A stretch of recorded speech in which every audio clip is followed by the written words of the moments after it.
Pessoal, então a aula está sendo gravada, certo? A partir de agora está sendo gravada. E aí vamos relembrar o que era que a gente estava vendo na aula passada, para pegar aí o fio da meada, né? Nós estamos vendo os bens que compõem o estabelecimento empresarial.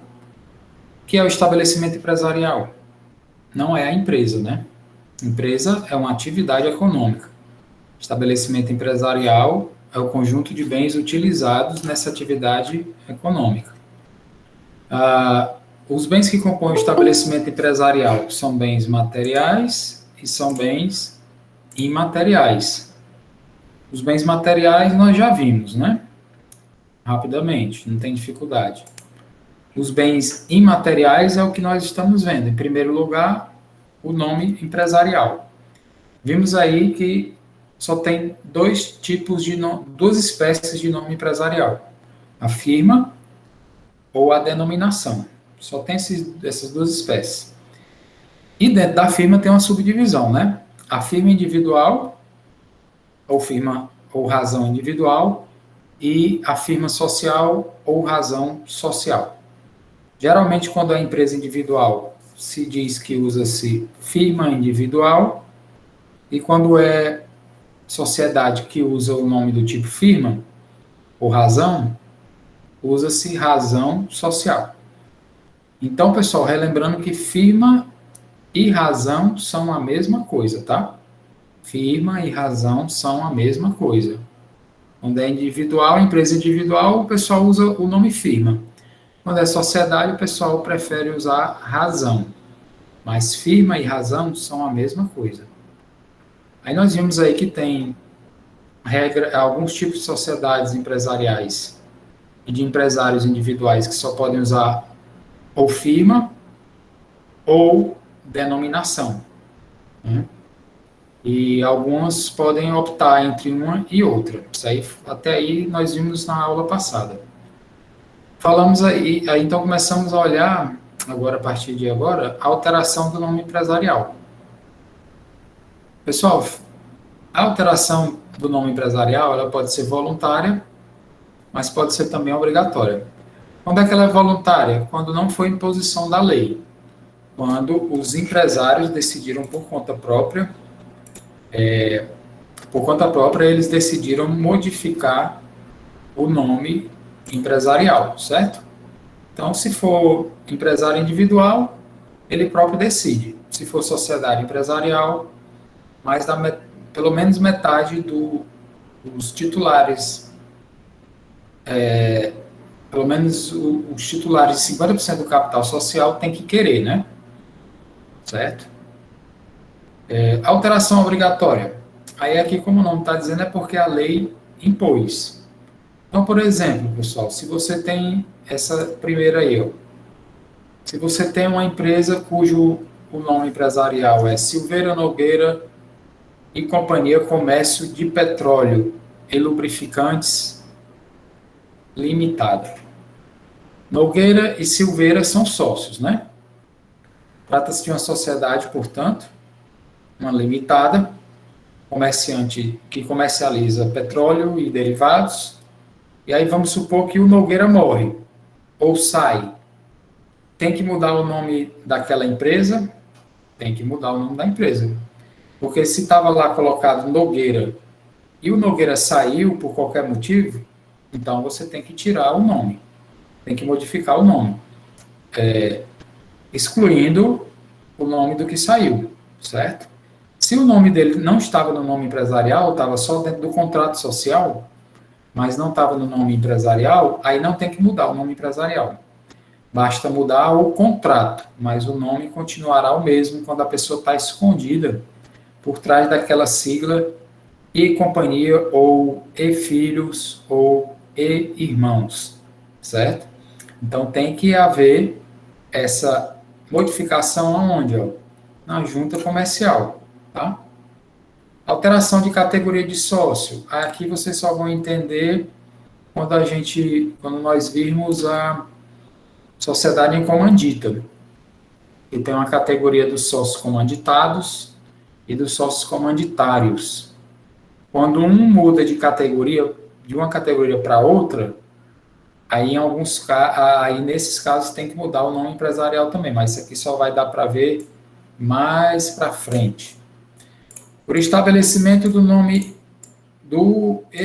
por alienação do estabelecimento. Pessoal, o nome civil das pessoas físicas, ele é inalienável. O meu nome é inalienável, o nome de vocês, ele é inalienável. O que é uma coisa inalienável? Uma coisa inalienável é aquilo que não pode ser transferida à titularidade. Nem por venda, nem por troca, nem por doação. Simplesmente não pode sair, trocar de dono. Isso aí é inalienável. Você pode trocar o seu nome com o nome de outra pessoa? Não pode, né? Você pode vender o seu nome? Também não. Então, quando o nome de um empresarial tem dentro dele, é composto por nome civil, que tipo de nome empresarial é esse? Será uma firma ou razão, que é a mesma coisa, né? Social. E aí, pode ser individual também, uma firma individual. Aí, no caso, não é sociedade, né? Se é firma ou razão, ela tem como base o nome civil ou do titular, no caso da empresa individual, ou dos sócios, no caso de uma sociedade. Se essa empresa, esse estabelecimento for vendido, aí então o nome tem que ser trocado. Porque você pode vender o estabelecimento todo, mas o seu nome, que está dentro do nome do nome empresarial, esse nome não pode ir junto, né? Se então é José Francisco da Silva Relojoeiro ME, microempresa, né? José Francisco da Silva. Ele vendeu o estabelecimento dele, ele pode vender o nome, pode alienar o nome empresarial junto com o estabelecimento? Não, porque é o próprio nome dele, né? E o nome dele não pode ser alienado. Agora, se for uma empresa que usa denominação, que é aquele nome que não é formado por nome civil de sócios, é formado por nomes de fantasia, nomes comercialmente interessantes, como, por exemplo, aí, Casa do Fogão, comércio de fogões e, sei lá, tem que olhar o CNAE para ver, que é o Cadastro Nacional de Atividades Econômicas, para ver em qual segmento se encaixaria, né? Então, eu não sei disso de cabeça, decorado, mas vamos supor que existe essa categoria, né? Casa do Fogão, comércio de fogões e sei lá o quê. Aí, Casa de Fogões, ou Casa dos Fogões, não é o nome da pessoa, né? Aí esse nome empresarial aí, ele pode ser alienado, certo? Agora, quando contiver o nome de pessoas civis ou físicas dentro do nome empresarial, aí esse nome não pode ser alienado junto com o estabelecimento, certo? Outras hipóteses aqui, transformação do tipo societário. Se uma empresa era uma limitada e virou uma SA, se o nome dela era José Nogueira e Companhia Comércio de Petróleo Limitada, e se foi transformada em uma sociedade anônima para vender ações na Bolsa de Valores, se lá estava escrito que era uma limitada, LTDA ou limitada por extenso, e agora é SA, então você tem que mudar o nome na junta comercial. Tem que mudar o nome e o contrato social também, né? Mas nós estamos falando no momento só do nome. Se era limitado e virou SA, você não pode deixar a sigla LTDA lá, né? Ou se era SA e diminuiu para LTDA, diminuiu entre aspas, né? Porque geralmente as SA são somente grandes empresas, mas as LTDAs também podem ser grandes empresas, mas geralmente as SAs é que são sempre grandes, né? Se era um SA e virou LTDA, você pode deixar lá o nome, a sigla SA ainda no nome empresarial e no contrato social? Pode não. Tem que modificar lá na junta comercial, certo? Outra hipótese aqui, ó, obrigatória. lesão a direito de outro empresário. Pessoal, ocorre aqui quando o nome empresarial ele é muito parecido com outro nome empresarial já registrado na mesma junta comercial. Às vezes ele não é igual, mas ele é muito parecido. Então, troca-se, às vezes ocorre, por exemplo, de uma empresa, o nome se trocar, haver apenas a diferença de uma letra no nome todo da empresa. E isso causaria, então, uma confusão, né? Porque pode ser que a pessoa contrate com aquela empresa, porque não leu direito, não viu que mudava apenas uma única letra, né? Uma tinha um H e no outro não tem o H, um H mudo, né? Um H que pudesse sair sem grandes modificações. Ou tinha dois S e na outra colocaram a cedilha, sei lá.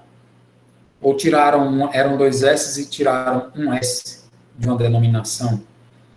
E aí, então, não fica parecido demais. Isso pode causar prejuízo, lesões aos consumidores, às outras empresas, aos contratantes, ao mercado.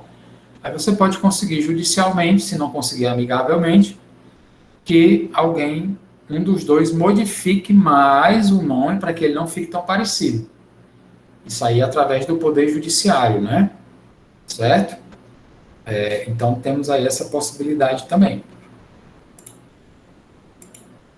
Qualquer coisa, qualquer dúvida que vocês tiverem, por favor, interrompam para perguntar, tá?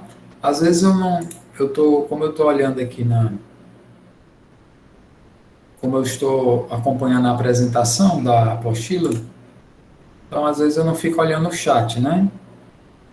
Então, vocês podem, se escrever alguma coisa e eu não vi, podem falar, tá? Princípios informadores da composição do nome empresarial. Pessoal, princípios informadores. O que é isso aqui?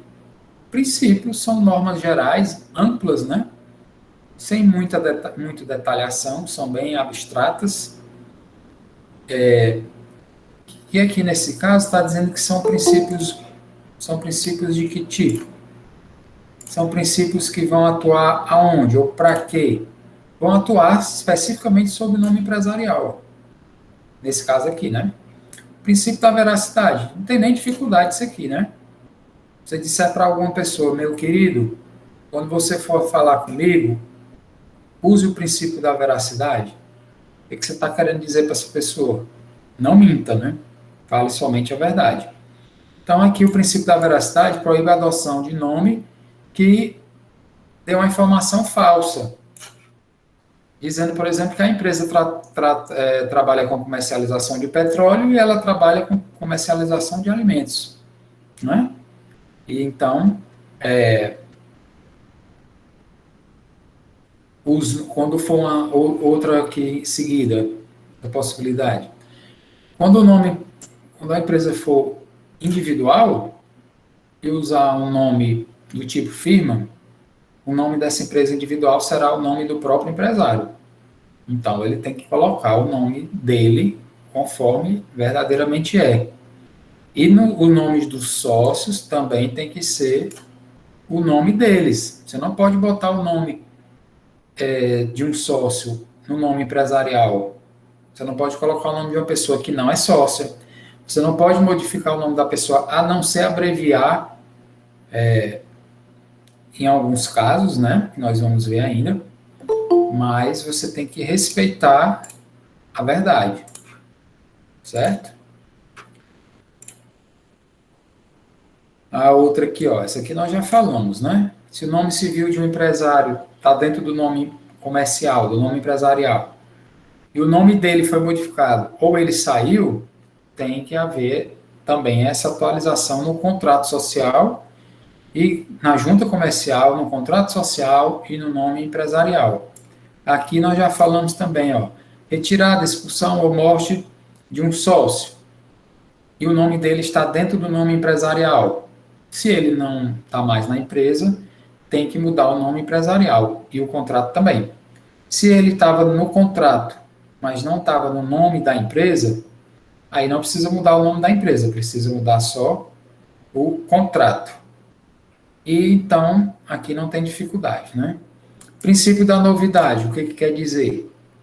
Que o nome empresarial a ser registrado numa junta comercial, ele precisa ser novo naquela junta. Novo em que sentido? Novo no sentido de que nenhuma outra empresa já tenha adotado aquele nome exatamente igual. Como é que funciona isso, pessoal? É como se você fosse criar um e-mail. Quando você vai criar um e-mail, não é, o site não pede que você coloque lá o nome que você quer. E se você botar o nome de e-mail, o endereço de e-mail que já está sendo usado, aí ele vai dizer o quê? Esse nome já está sendo usado. Aí você tem que trocar, nem que seja uma letra. Aí dá lá, esse nome já está sendo usado. Aí você bota um underline, bota um espaço, e aí vai. É esse mesmo princípio aí que vale para o registro de nomes empresariais na mesma junta comercial. Você não consegue registrar nomes exatamente iguais.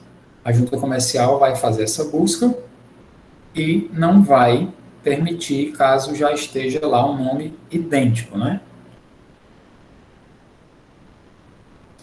Tem que mudar, nem que seja uma letrinha, certo? Mas tem que mudar. Pessoal, aqui nós falamos então do nome empresarial. Nome empresarial, repetindo, é o quê? Nome empresarial é o nome que identifica a empresa na junta comercial e nos diversos órgãos com os quais ela vai lidar e também no mercado formal para contratar, ela vai usar o nome empresarial e o CNPJ relacionado àquele nome, né? O nome empresarial é um bem que compõe o estabelecimento. O estabelecimento é o conjunto de bens usados na atividade de empresa. E empresa é uma atividade, não é o estabelecimento. Não é isso? Vimos então que o nome é um bem imaterial ou incorpóreo que compõe o estabelecimento empresarial. Passando para frente, vamos olhar então aí o título do estabelecimento. Isso aqui também dá uma confusãozinha, comparando com o que nós somos acostumados, mas a gente vai tentar explicar. Título do estabelecimento, pessoal, é a designação por qual ele, o estabelecimento, né, se torna conhecido perante público. É o apelido que o estabelecimento tem e é conhecido no mercado onde ele atua. Geralmente é um nome de fantasia, mas ele pode usar o próprio nome empresarial se ele quiser. Eu dou sempre o exemplo daquela lanchonete que vocês gostam muito aí, no sábado à noite, depois das farras, para quem farreia, e está aí desesperado, feito zumbi, vai lá para o Cebozão, né? Cebozão, vocês acham que é um nome empresarial ou seria o título do estabelecimento? Aí já vi aí, acaba se identificando aí, rindo aí, né? Foi o Francisco. Glória também anda por lá, Glória? Acho que não, né? Mulher não farreia não, mulher é só dentro do lar e da igreja, né? Pessoal, Cebozão é o título do estabelecimento, não é o nome empresarial. Eu estou falando isso sem nem olhar, né? Mas provavelmente é isso, né? Vamos supor que o nome empresarial desta empresa, cujo título é Cebozão, vai nessa, César? Que é isso, rapaz? Vamos supor que seja lá Francisco José da Silva, Comércio de Alimentos, Microempresa. Ou Francisco José Silveira, eu não decoro o nome, estou fazendo de cabeça, Francisco José Silveira, Comércio de Alimentos, certo? Ele pode botar lá na placa dele com esse nome todo aí? Pode, pode. Mas será que de madrugada, depois que você tomar 10 Heineken falsificada, 1 litro de Smirnoff falsificada. Na verdade, dentro era bazuca, né? E você tomou achando que era Smirnoff. Depois está lascado no outro dia. Aí você vai dizer, vamos comer lá no Francisco Nogueira Silveira Comércio de Alimentos Limitada? Dá certo isso? Não dá, né? Você vai dizer o quê? Vamos comer no Cebozão? Pronto, tá resolvido. Não é isso? Vamos pro Cebozão. Baba, né? Um segurando o outro. Chama o Uber, porque vocês são pessoas que jamais dirigiriam. Ninguém aqui dirige tendo bebida, eu tenho certeza. Isso não existe, né? Isso é folclore. Mas voltando aí, então, pessoal, vocês estão entendendo o que é o título do estabelecimento? É o nome de fantasia colocado lá na placa, que através do qual as pessoas conhecem aquele estabelecimento ou aquela atividade empresarial no comércio, tá? Se você for contratar com aquela empresa, você vai contratar com o Cebozão? Não, você vai contratar com o José Francisco da Silva Comércio de Alimentos, certo? Que tem um CNPJ. Cebozão tem CNPJ? Não, o Cebozão, a não ser que Cebozão seja realmente o nome empresarial, que eu estou supondo que não seja, né? Seja apenas o título. Normalmente, então, normalmente não, o nome de fantasia não tem CNPJ, né? E tem CNPJ atrelado é o nome empresarial, tá certo? Deu flex no outro dia, né? Já caiu nessa, né? O pessoal vai só se entregando aí. Certo, pessoal? Então, você pode usar o nome empresarial colocando lá na fachada? Pode, pode. Mas você pode, no lugar de botar, se o nome for gigantesco, aí você vai botar um nome enorme lá na fachada, você escolhe um nome de fantasia, tá? E esse nome de fantasia aí vai ser o apelido. Se você quiser proteger o nome de fantasia, certo? Você precisa registrá-lo na junta comercial, aliás, no INPI, tá? No INPI, Instituto Nacional da Propriedade Industrial. Aí ele passa a ser marca e aí fica protegido no país todo, certo? Então, é aconselhável esse registro aí.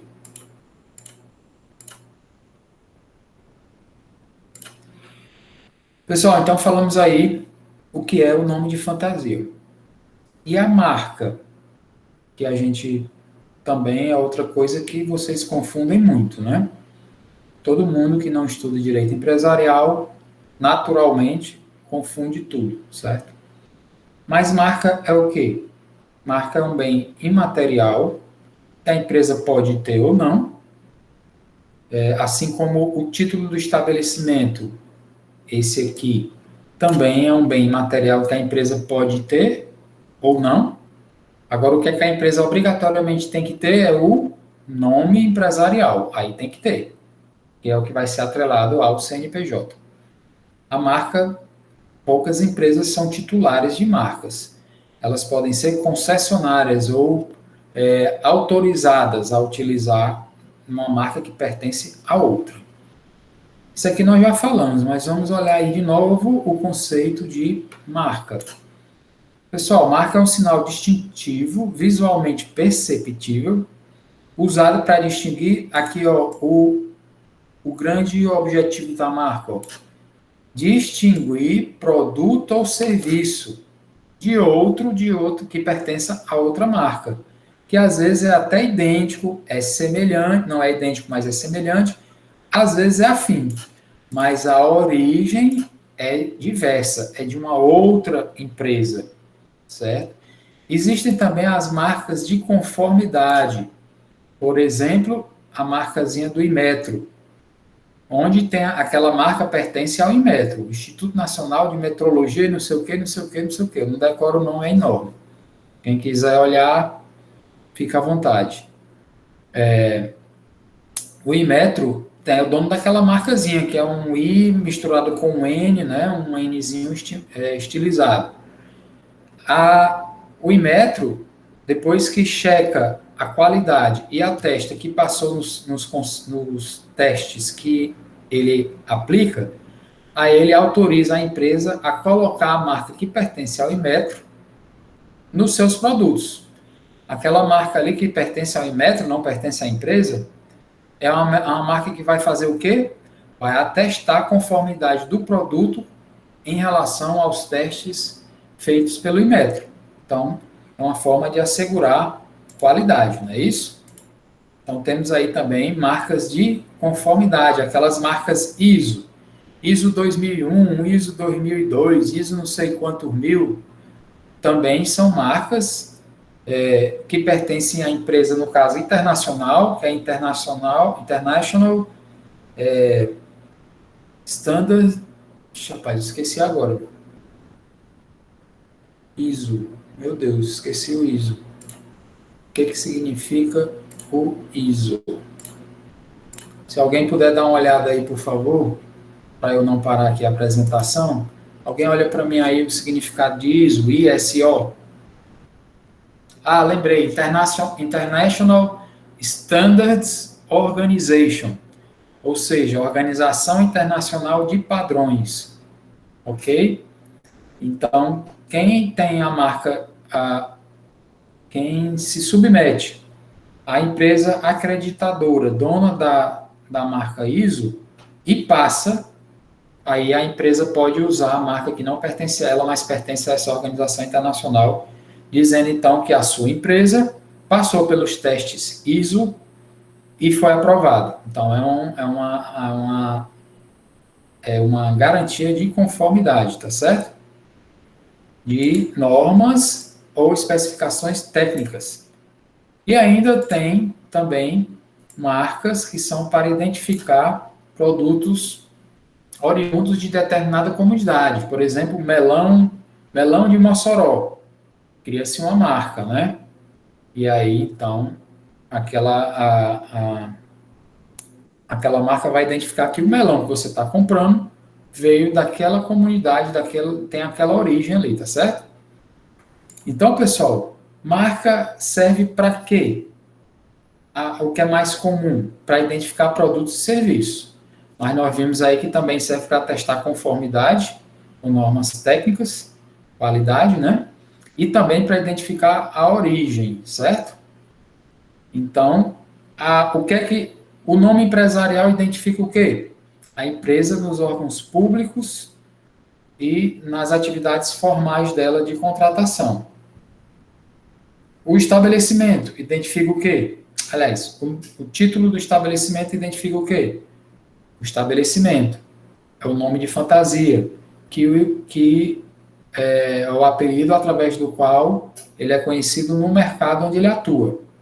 E a marca identifica o quê? Produtos e serviços, ou conformidade, ou origem, certo? Do produto ou do serviço. Para você ser proprietário de uma marca, você tem que registrá-la no INPI. Não é INPE, tá, pessoal? Tem gente que fala INPE e não é. É INPI mesmo, Instituto Nacional da Propriedade Industrial. Ok? O nome empresarial, pessoal,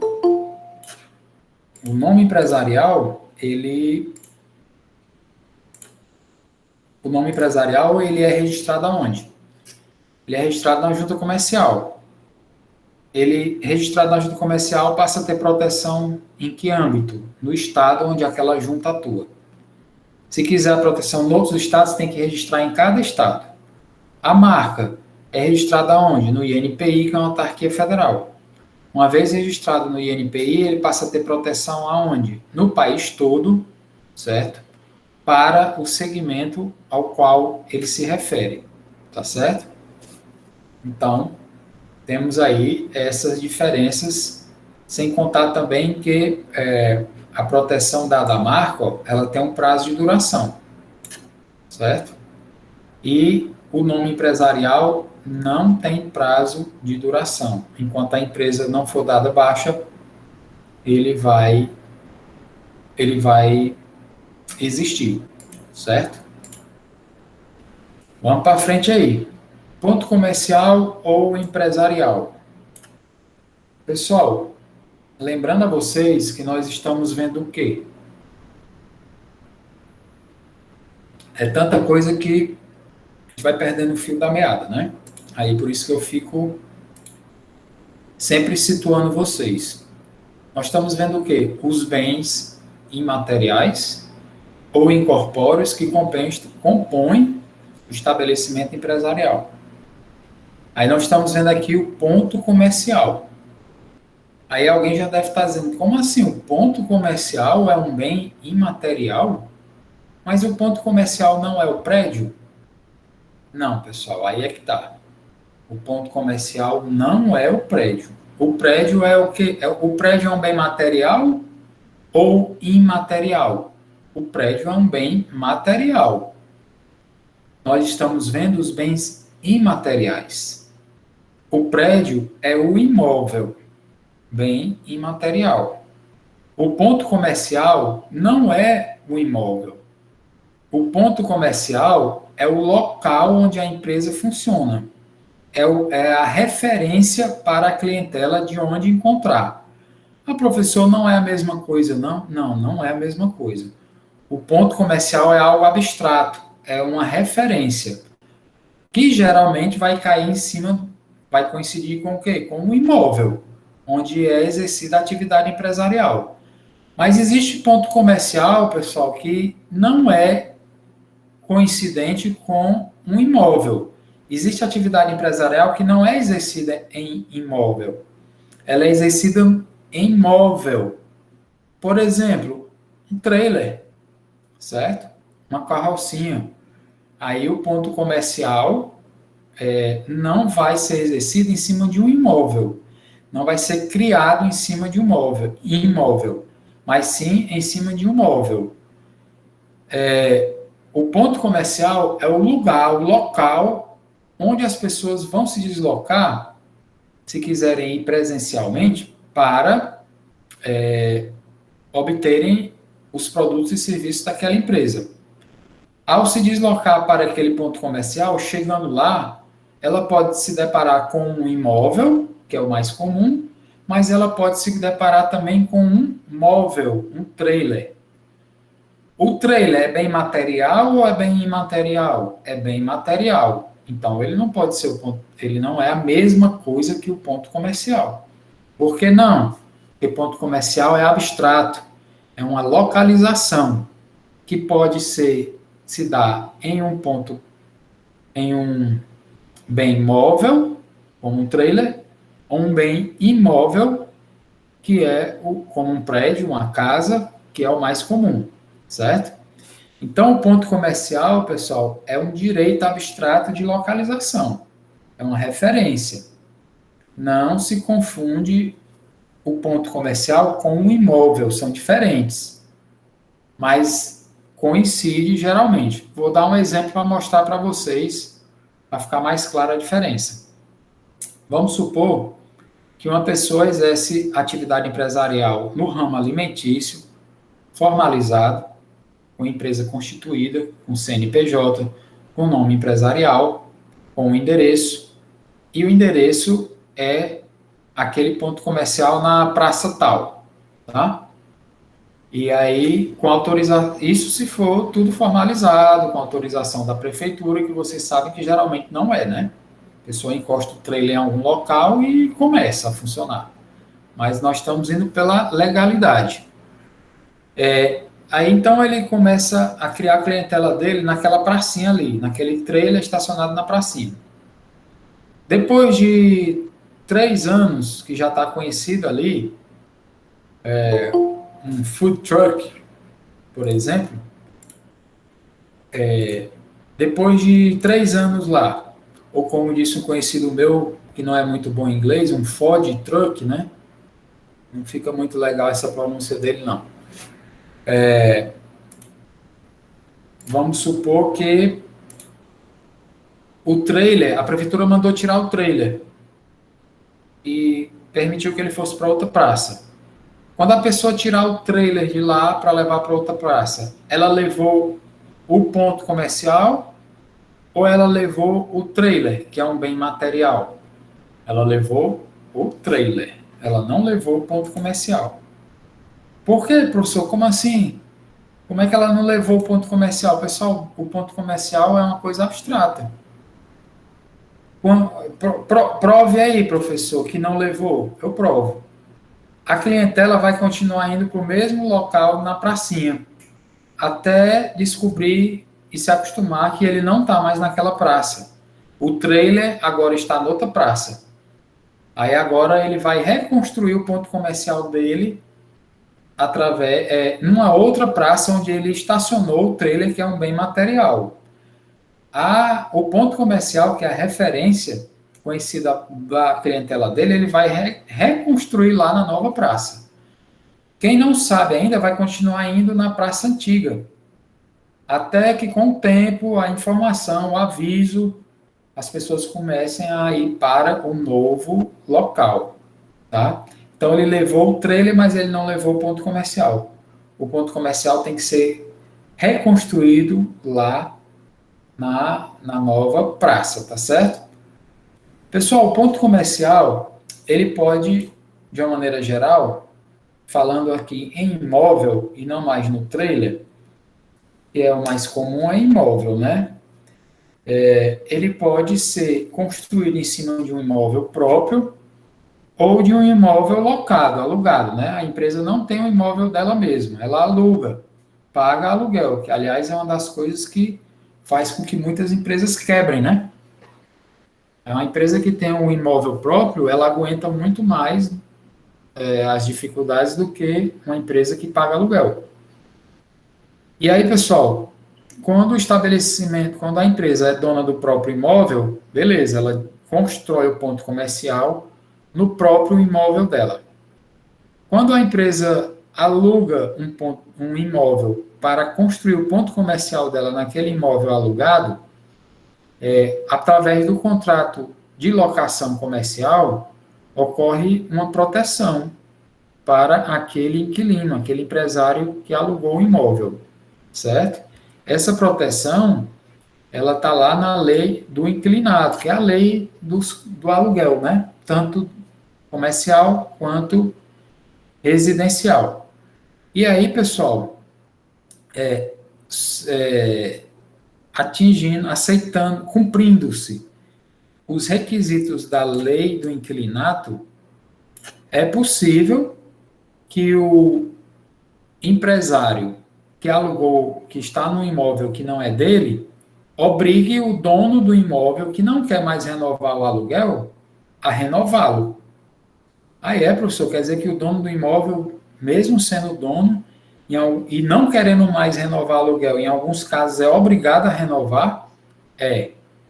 Por quê, pessoal, isso? Porque o empresário, se ele sair daquele imóvel que ele está lá alugando e não é dele, para um outro endereço, um outro imóvel alugado, quando ele for para lá, ele vai ter o trabalho de reconstruir todo o ponto comercial no novo imóvel. Isso pode lhe causar um prejuízo e muitas vezes até quebra, né? Até falência, cessação da atividade empresarial, finalização. Quantos de vocês já devem ter conhecido algum restaurante, alguma empresa, alguma loja, algum salão, alguma oficina, que se dava super bem no endereço e quando mudou para o outro, morreu. Ninguém mais foi atrás, ninguém foi para lá, a pessoa ficou lá, funcionou 6 meses e se acabou. Aí você diz, poxa, a empresa, esse cara estava tantos anos lá naquele local, mudou para cá e se acabou. É porque o novo ponto comercial, no novo imóvel, não foi favorável para ele. Então, para evitar, em alguns casos, essa obrigação de sair, quando o imóvel é locado e o dono do imóvel não quer renovar o aluguel, o empresário que quer a renovação do aluguel, ele pode entrar com uma ação judicial chamada ação renovatória de contrato de locação comercial, para obrigar o dono do imóvel a renovar o contrato comercial, o contrato de aluguel. Professor, e como é isso? Quais são os requisitos? Pessoal, Eu não vou entrar nisso. Se vocês achar, quem quiser, tiver algum interesse pessoal, ou quem for ávido por conhecimento, achar que tem pouca coisa aqui de matéria, pode, é só tá aqui o número da lei, tá? É só pegar aí a lei e dar uma olhadinha lá e procurar lá ação renovatória de contrato de locação, ou renovação, enfim, dá uma lidazinha na lei que vai, ou pesquisa na internet para ir direto no ponto da lei, ou na internet mesmo, e fica à vontade, tá certo? Para nós, vai só até aqui, porque senão nós não avançamos. O conteúdo é muito grande. Patentes. O que são patentes, pessoal? São bens imateriais, são direitos, né? Que podem compor o estabelecimento empresarial. Tem empresário que é dono de patente de alguma invenção ou modelo de utilidade. Tem empresário, a maioria deles, não tem patente nenhuma, né? Eles não criaram nada novo, eles usam bens que são patenteados e ao utilizar aqueles bens, ao comprá-los, nós já pagamos de alguma maneira indiretamente um valor ao dono da patente, tá dentro do preço já. Mas olha o conceito aí de patente. Patentes são títulos que são dados pelo poder público, ó, então é o poder público quem patenteia, quem dá a patente, concede a patente. Em conformidade com a lei de patente, que é essa aqui, fiquem à vontade para estudar. Aí, então, a patente recai sobre o quê? Ó? Sobre o inventor, sobre a invenção, na verdade, né? Ok? Se você, então, inventou algo que não existia e tem capacidade de ser industrializado, tem industriabilidade, tem interesse comercial, pode ser reproduzido, pode ser criado, comercializado em escala mínima para isso, você pode patentear. Aonde? No INPI. Para quê? Para que ninguém roube a sua invenção. Então, se você patenteou a invenção, teoricamente, qualquer outra pessoa que for usar a sua invenção, ou, por exemplo, comercializar, a pessoa inventou alguma coisa, mas está só a invenção lá e ainda não está sendo produzido. Chega um empresário industrial e fala, rapaz, eu gostei dessa sua invenção. Eu sou dono de uma fábrica tal, tal, e eu quero botar essa invenção na prática. Aí, então, o dono da fábrica, para usar a invenção patenteada, vai ter que pagar um valor ao dono da patente. Então, é assim que o inventor é remunerado. Se ele inventou, qualquer outro que for utilizar a sua invenção vai ter que remunerá-lo ou comprar a patente para usar. Aí chega o chinês, né? Chega os Xing Ling, não só eles, né? Mas os chineses são especialistas, né? Copia, não quer saber de invenção, de patente, de marca, de coisa nenhuma, né? Passa por cima de tudo. Não só os chineses, mas é porque eles viraram mestres nisso, né? Então, pessoal, tá aí a função da patente, ó, aí na apostila. E as patentes referem-se, então, à invenção. Invenção é quando você cria novo, algo novo, do nada. E que pode ser industrializado, que tenha funcionalidade, que tenha alguma serventia. Modelo de utilidade é quando você pega algo que já existe e cria um novo modelo mais eficiente, ou mais moderno, ou mais completo. Você, por exemplo, pega aí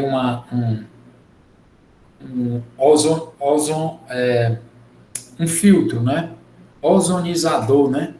Aquelas máquinas de ozônio para filtrar a água. E aí alguém vem, pega aquilo ali que já existe e transforma numa máquina que, além de colocar ozônio, ele é também um dessanilizador, tira o sal da água, né? Acho que é esse o nome, dessanilizador de água salgada. Aí ele vai e registra no INPI, patenteia esse novo modelo. de utilidade de algo que já existia, certo? Aí, então, também é protegido por patente. Ok? Vamos para frente aí. A proteção do estabelecimento empresarial. Pessoal, pela enésima vez, o que é estabelecimento empresarial? Ah, professor, estabelecimento empresarial é empresa. É não. Ah, professor, estabelecimento empresarial é o estabelecimento. É. Mas o que é o estabelecimento empresarial? Ah, professor, o estabelecimento empresarial é o que, rapaz? O estabelecimento empresarial, o conceito já foi dado, né? Várias vezes. E vocês vão aí se acostumando. Estabelecimento empresarial é o conjunto de bens materiais e imateriais utilizados na atividade de empresa. Então, estabelecimento empresarial e empresa são coisas diferentes. Estabelecimento é o conjunto, empresa é a atividade, certo? Então, pessoal, o estabelecimento empresarial, que é o conjunto de bens, ele tem valor econômico? Pode ser vendido? Tem sim valor econômico, né? Valor pecuniário. E a regra é que ele possa ser vendido sim, certo? E aí, então, se quase tudo que pode ser vendido, que tem valor econômico, já aparece aí algum ramo do direito para normatizar isso aí, né? Então, o estabelecimento empresarial ele é um conjunto de bens, tem valor econômico, certo? E é protegido, então, aí, por exemplo, pelo direito civil, que trata da proteção de bens, corpóreos e incorpóreos, regramento, vários regramentos sobre os bens, né? Temos o direito penal, que trata aí da proteção dos bens quando o desrespeito às normas chega a configurar, é tão grave que configura crime, por exemplo, o furto, o roubo, né? A destruição, isso aí, então, já passa para o direito penal. O direito industrial, ou o direito da propriedade industrial, trata das marcas, patentes e invenções, certo? A lei de locação, que nós falamos aí, lei do inquilinato, trata do contrato de aluguel comercial e residencial também. E o direito empresarial regulamenta o exercício da atividade de empresa e os regramentos e a correlação entre as próprias empresas. Tá? A alienação do estabelecimento empresarial. Estabelecimento empresarial é o quê? É o conjunto de bens. Esse conjunto de bens pode ser alienado? Pode. Pessoal, o que é alienação? As pessoas têm a mania de dizer que alienação é venda. Alienação não é só venda. Venda é uma das formas de alienação. O conceito correto de alienação não é venda. O conceito correto de alienação é que seja a troca da titularidade de algum bem. Isso é alienação. A venda é uma das formas em que você troca a titularidade de um bem de uma pessoa para outra. Por exemplo, um automóvel. Se você vender para outra pessoa, venda. Você alienou? Alienou. Por quê? Porque trocou a titularidade. Vai sair do seu nome para o nome de outra pessoa, do comprador, né? Se você é dono de um carro e doa para um irmão, esse carro foi alienado? Foi. Foi alienado por venda? Não. Foi alienado por doação, certo? Se você troca um bem por outro através de um contrato, esses bens são alienados? São, porque vai haver a troca da titularidade. Vai haver a troca. Foi por venda essa alienação? Foi não. Foi por troca, né? Então, alienação não é só venda. Alienação é a troca da titularidade. O estabelecimento empresarial pode ser alienado? Pode. Pode ser alienado, normalmente é pela venda, né? Onde se passa o estabelecimento empresarial de uma pessoa para outra. Temos aqui esse termo aqui, que não é muito comum, mas que os livros sempre trazem, então eu trago para vocês, que é o trespasse. Trespasse é um nome específico da transferência, alienação, né, da transferência do estabelecimento através da venda. Aí é trespasse, ok? O trespasse, que é a venda do estabelecimento, que então, portanto, implica em alienação, ele se dá pelo contrato de compra e venda do estabelecimento empresarial. Se foi comprado e vendido, então vai haver a transferência da sua titularidade, certo? Então, através do trespasse do estabelecimento, o empresário trespassante, ó, que nome lindo, é o que passa, transfere o domínio, que é a propriedade do estabelecimento, para o adquirente, que é chamado de trespassário. Trespassante, trespassário. Mandante, mandatário. Certo? Então, trespassário é o adquirente ou comprador. Você pode vender o estabelecimento todo, incluindo tudo que compõe, ou você pode vender por partes. Você pode vender só uma parte, só um bem, só o imóvel, só um automóvel, só um caminhão, tá certo?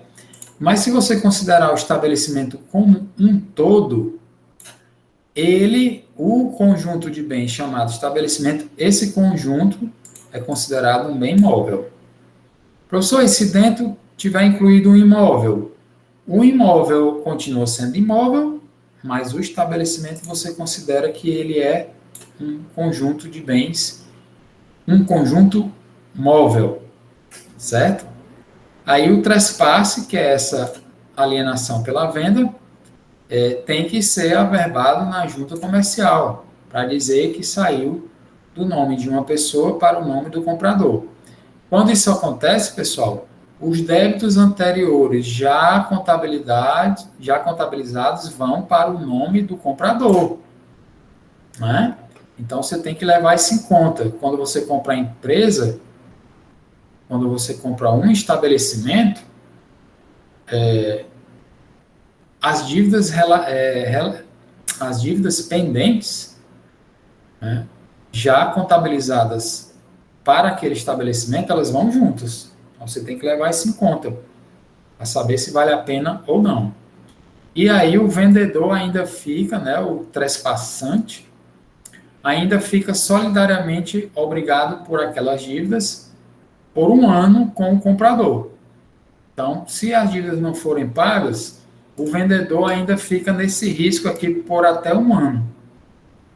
Se o cobrador, os credores, seja lá o que for, poder público ou particular, não conseguir receber do comprador, ele ainda pode procurar o vendedor por até um ano, levando-se em conta o momento da assinatura do contrato de compra e venda, que é o trespasse. Os débitos trabalhistas e tributários, que não foram quitados, por isso são débitos, eles vão junto com o estabelecimento, passam para o nome do adquirente. Então, quem comprou um estabelecimento empresarial compra as dívidas também, trabalhistas e tributárias. Na verdade, todas as dívidas já contabilizadas, né? E ainda tem aqui essa obrigaçãozinha aqui, que é interessante, que o alienante não pode atuar no mesmo ramo de atividade por 5 anos, a não ser que o vendedor, que o adquirente, né? De novo aqui, a obrigação do alienante de não atuar no mesmo ramo por 5 anos, salvo por expressa autorização do adquirente. Como é isso aí? Por que isso aí? Por que o legislador colocou isso aí? Pessoal, vamos supor que você é dono de uma farmácia já bem estabelecida, já bem conhecida, com clientela, e você vende o estabelecimento, tá? O nome, você só não vende o nome, mas você vende todo o restante do estabelecimento. E aí o comprador, o adquirente, compra achando que levou em conta que aquilo ali já funciona, já tem uma clientela, já está bem conhecido na região, vende muito, e ele, ao comprar o estabelecimento, ele acha que vai herdar tudo aquilo, né? Aí, por isso, ele pagou um valor mais elevado. E aí, o vendedor pega e vende, e do lado, ou do outro lado da rua, vai e abre de novo uma farmácia com o nome que ele já usava na anterior, que foi vendida. Aí ele abre do outro lado a mesma farmácia mais moderna, com o mesmo nome, do outro lado da rua. Vai acontecer o quê? O comprador da antiga, do estabelecimento anterior, que achava que ia herdar toda a clientela e ia se dar bem, vai se dar mal. Porque a clientela vai só atravessar a rua e continuar na farmácia, apesar dela estar no novo ponto comercial, né? Então, vendo isso aí, o legislador disse que aquele que vendeu não pode atuar naquele mesmo ramo por 5 anos naquela região. Tem esse detalhe. Se ele quiser, ele tem que atuar numa outra região. Só que a lei não diz qual é a distância. Eu já procurei e não encontrei. Qual é a distância que ele pode?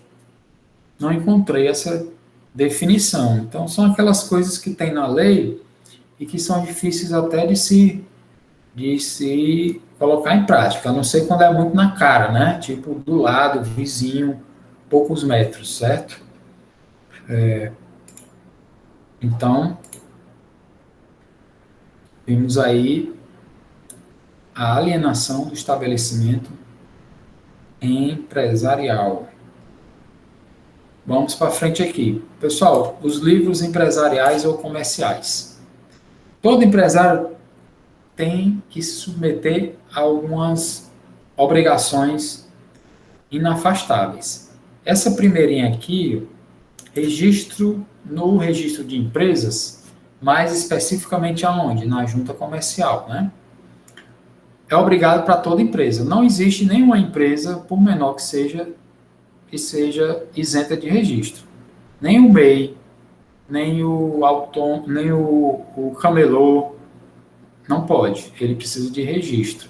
Os que não têm registro são informais ou ilegais, tá? Tem também que escriturar regularmente os livros obrigatórios. Isso aqui é o contador quem vai fazer, vocês que vão fazer.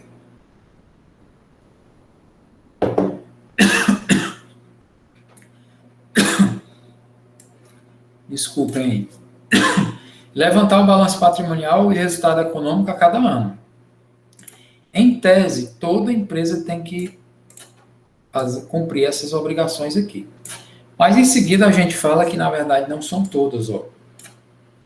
Tem aqui uma categoria de empresários que é dispensado da escrituração dos livros obrigatórios e do balanço patrimonial e de resultado econômico. Quem são? Que categoria é essa? A dos microempresários, incluindo o MEI. O MEI é o menor microempresário que tem. É o menor empresário que tem, aliás. E os empresários de pequeno porte, EPP, né? Empresário de pequeno porte. Essa sigla não é mais obrigatória. Ela era, não é mais.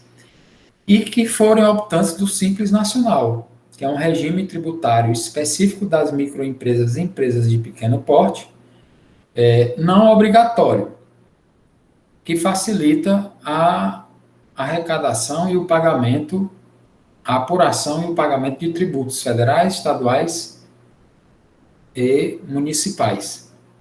Então,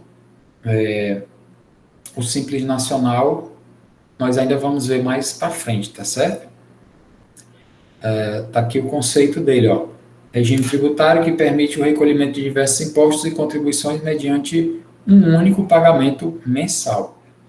O MEI, microempreendedor individual, ao se registrar, ele obrigatoriamente já entra no Simples. Para o caso do MEI, não é opcional. Para os outros é opcional, certo? Sendo ME ou EPP, pode optar ou não. O MEI já nasce como optante, na verdade não é opção, né? Já nasce registrado, incluso no Simples. Então, uma vez falado isso, nós vamos olhar aqui as espécies de livros comerciais. Pessoal, tem duas categorias de livros especiais, de livros comerciais. Os obrigatórios, o nome já está dizendo, são impostos pela lei, e os facultativos, aqueles que o empresário utiliza se quiser. Se não quiser, não é obrigado, não tem nenhuma consequência negativa legal para ele. Dentro dos livros obrigatórios, nós temos aqui uma subdivisão, os comuns e os especiais. Comuns, por que recebe esse nome? Porque são comuns a todos os empresários.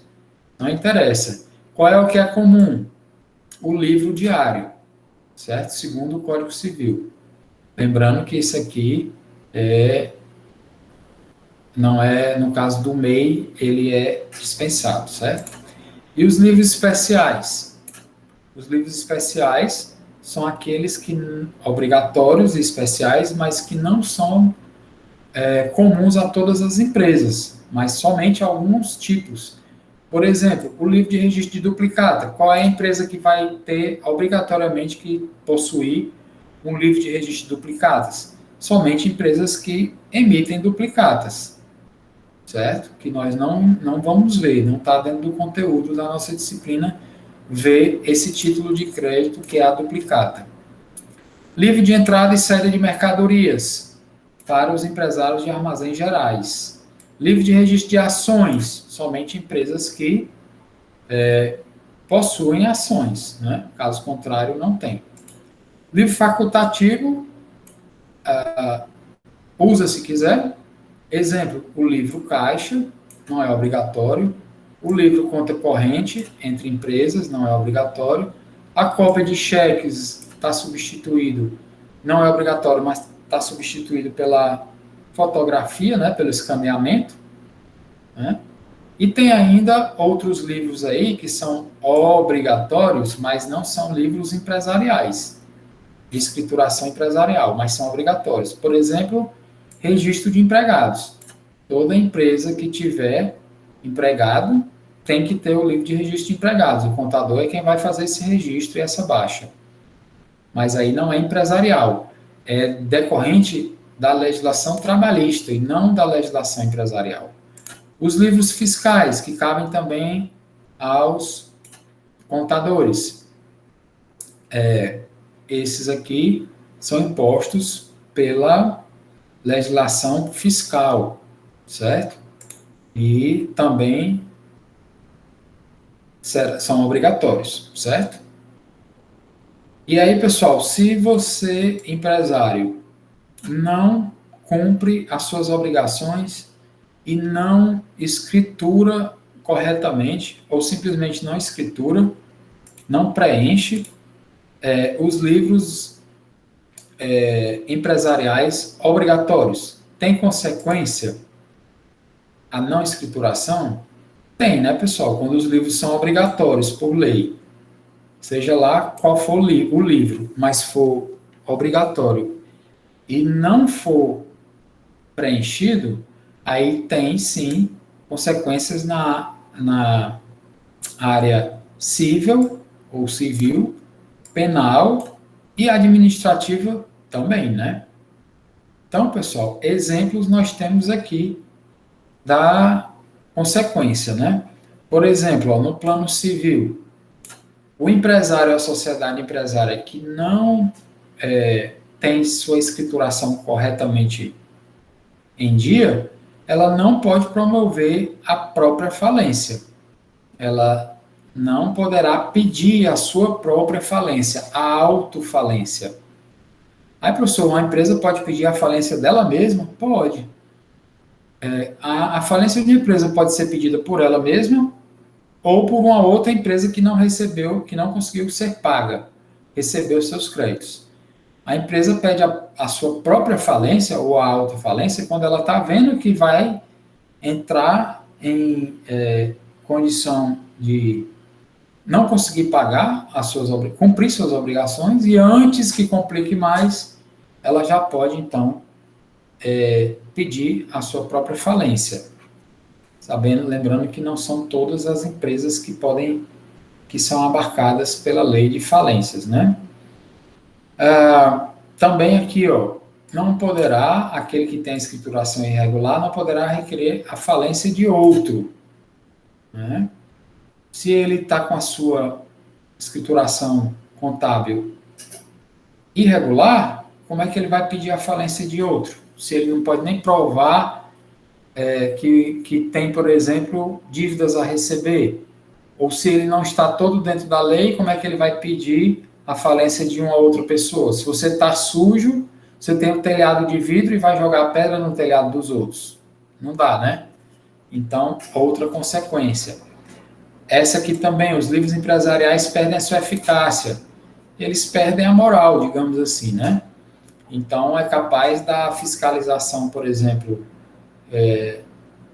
tributária, simplesmente desprezar a escrituração contábil e arbitrar, fazer lançamentos de multas e de valores que a própria fiscalização dos órgãos públicos estipulou, arbitrou, apurou por conta própria, dispensando aquilo que a empresa disse porque não tem validade, já que não tem confiabilidade.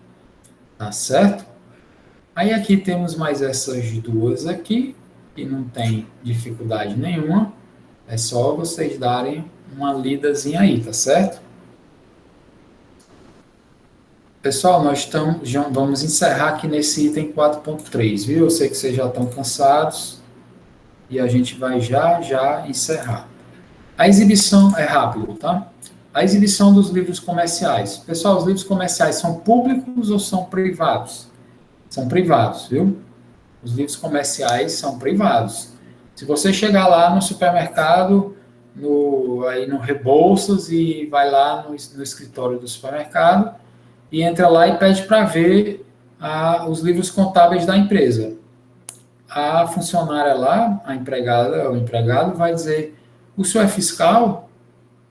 Não, sou não.